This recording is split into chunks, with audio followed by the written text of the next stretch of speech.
En la penumbra de una antigua casa, una silla solitaria permanecía en la esquina de una habitación olvidada.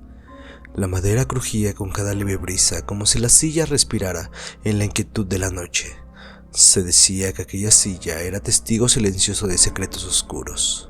A medida que la noche envolvía la casa en su manto tenebroso, los residentes escuchaban susurros que venían desde la silla vacía.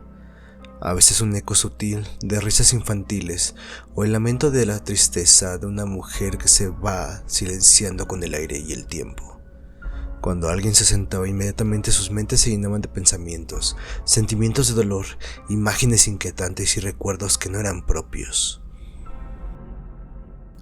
Cada noche la silla se movía de tal manera que parecía ser jalada por alguien, desplazándose lentamente por la habitación sin parar.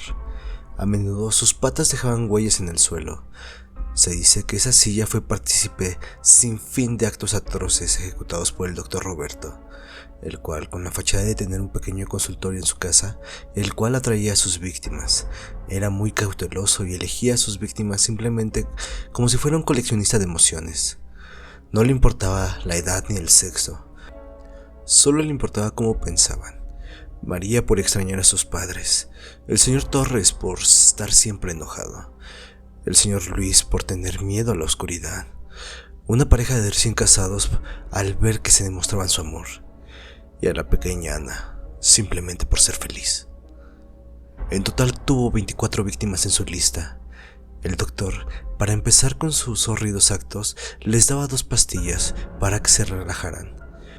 Les explicaba que se las tenían que tomar para que pudieran pasar al otro cuarto, donde tenía un electroencefalograma, para hacer los primeros estudios básicos.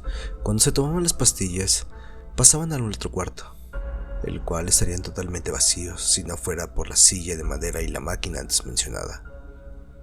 Cuando las personas se sentaban, empezaban a perder el movimiento de su cuerpo. No podían mover ni brazos ni piernas, no tenían fuerzas para articular palabras, podían respirar normalmente y tenían totalmente conciencia de ver lo que estaba pasando en el momento, pero en su movimiento era totalmente inerte, como si fueran un maniquí. El doctor amarraba manos y piernas a la silla, para después él tuviera todo el tiempo para mostrar su maldad sin remordimientos. Así fue siempre hasta que su víctima 25 pudo liberarse.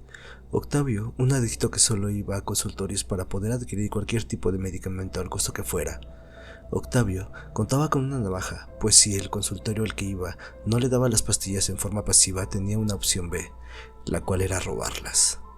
Octavio veía cómo al decir un diagnóstico bien trabajado para obtener los fármacos, se le eran recompensados sus esfuerzos al tener en su mano 2 pastillas. Inmediatamente las tomó, mientras escuchaba las palabras del doctor que le indicaban que pasara al otro cuarto de estudios. Al terminar todo, le recetaría más pastillas. Octavio, sin excusas, entró y se sentó, pues no podía esperar para que todo terminara y así se fuera con su botín de pastillas a su casa. Las pastillas empezaron a surtir efecto en el cuerpo de Octavio. El doctor, alistándose para su nuevo acto, apagó todas las luces y solo dejó una lámpara la cual iluminaba únicamente a su paciente. Trajo sus utensilios médicos y una cuerda la cual ocupó para amarrar a Octavio. Mientras esto pasaba, Octavio empezaba a ver sombras al fondo de la habitación.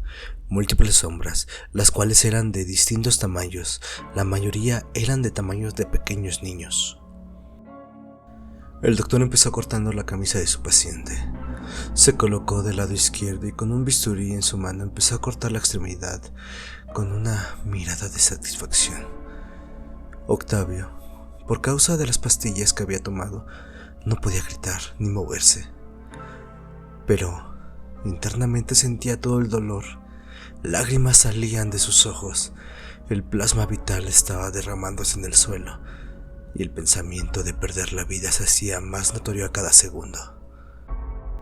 Al ser Octavio un adicto experimentado, el efecto de las pastillas que el doctor le había dado estaba pasando rápido, y con el shock de ver el hórrido acto que estaba viviendo, Octavio empezó a notar a su alrededor cómo las múltiples sombras empezaban a señalarlo, mientras escuchaba susurros provenientes de estas. «Sálvate, corre, ayúdanos, no más, no más». Mientras escuchaba estos extraños ruidos, le empezaron a venir imágenes a la mente de todos los tormentos y sufrimientos de las personas que se habían sentado en esa silla. Poco a poco, los susurros empezaron a escucharse más fuerte cada vez.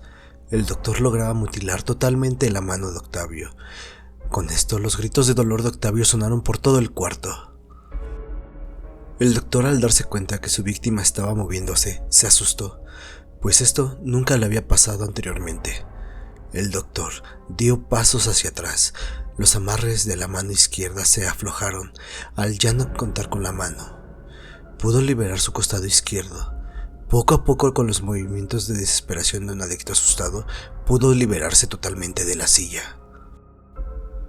Octavio, con la otra mano, pudo sacar la navaja que tenía oculta en sus bolsillos.